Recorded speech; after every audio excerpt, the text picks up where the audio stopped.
Wewe baba Juma, nimekwambia subiri mtoto alale kwanza. Mbona unakuwa hivyo wewe? Asa mwanao analala saa hizi, kwani wewe unavyojua wewe? Sasa unategemea tutafanyaje mbele ya mtoto? Mimi siwezi kufanya hivi mbele ya mwanangu. Siwezi kujizalisha hivi.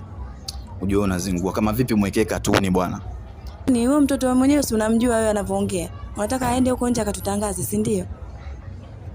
Mtoto mdogo anajua, mtoto mdogo anajua kila kitu. Sasa wewe hilo juju sasa. Una uchu na juju, hilo juju. Kitu gani hapo usitokelewa wewe hapo Nitakwambia mtoto yuko macho hajalala, subiri mtoto alale, mambo utayapata. Sasa wewe unahangaika nipe kidogo nini?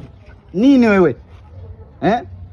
Huko ndo kuharibu maadili sasa. Mtoto hajalala kama anavyokuambia mke wako, mtoto bado yuko macho anashuhudia. Au unataka usimuliwe?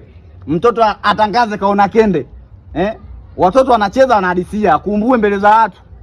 Baba anampiga mama, ndo unataka wewe kila siku hiyo hivyo.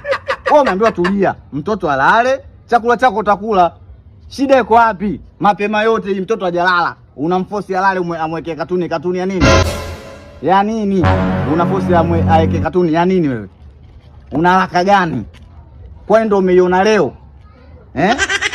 Au wewe ndo Adamu ndo mara kwanza unataka kula tunda? Kujiendekeza huko. Unasikia mama Juma? Shikilia hapo hapo. Hakuna kumpa mpaka mtoto alale. Mnamfundisha nini mtoto mapema yote hii? Wewe huyo Juma mdogo huyo, miaka 4 na karibia 5 mdogo huyo. Ana udogo gani? Kujiendekeza huko. Hapa hakuna hapa, mtoto alale. Na watoto sikizo wanachelewa kulala saa 6 bado uko macho, kazi unayo.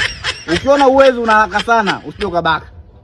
Weka maji kwenye ndoo kaoge. Mwenyeji ongeze hapo. Hiyo formula nakupa, kaoge. Mwambie mama Juma twende kaniogeshe leo.